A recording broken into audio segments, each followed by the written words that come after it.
road stuff. First things first, try out the rice, see how it's cooked.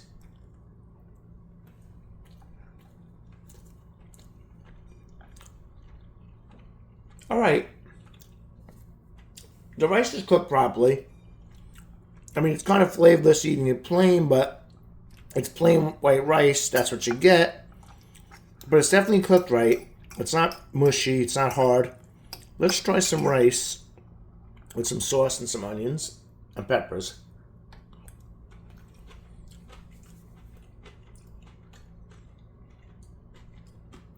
Much better.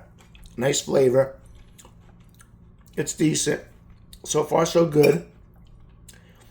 The proof is in the pudding, though. We have to try one of these chicken. Well, first of all, let's realize something. It says barbecue chicken meatballs. I'm not tasting barbecue flavoring at all in this. But let's see how the chicken meatball is with the sauce and everything. Let's see how this is.